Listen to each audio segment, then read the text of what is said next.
Le quartier Querelle porte encore les traces des événements du week-end. Ce matin, des agents de police se rendent à la crèche qui a subi de nombreux dégâts extérieurs. Ce qui s'est passé ce week-end, c'est quand même affolant pour le citoyen. La plupart des gens ont peur.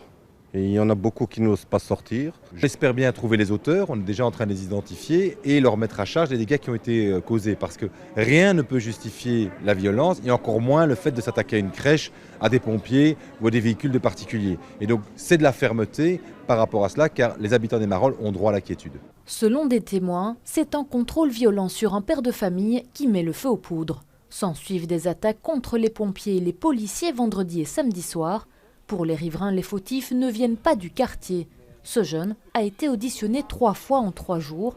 Il dénonce le comportement abusif des forces de l'ordre. Hier soir, la police est venue chez moi, ils m'ont soupçonné dans mon bâtiment. Ils m'ont toqué sans mandat d'arrêt. Ils sont rentrés, ils m'ont demandé ma carte d'identité. Voilà, c'est pas normal. Ils ne cherchent pas les bonnes personnes, pas du tout.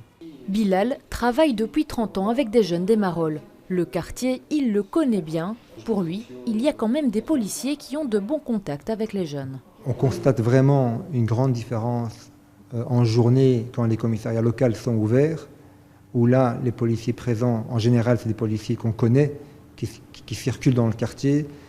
Par contre, en soirée, les policiers, quand ils circulent, c'est souvent parce qu'ils ont été appelés, parce qu'il y a une interpellation à faire ou des problèmes.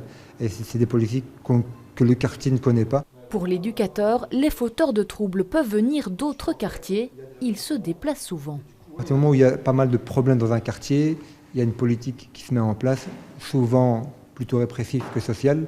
Du coup, comme la présence de la police se fait plus importante, les jeunes se déplacent. Et voilà, le nouveau lieu, j'ai le sentiment que c'est la Querelle. La ville de Bruxelles va déposer plainte et se constituer partie civile pour les dégâts de la crèche. Des enquêtes judiciaires sont ouvertes pour retrouver les auteurs.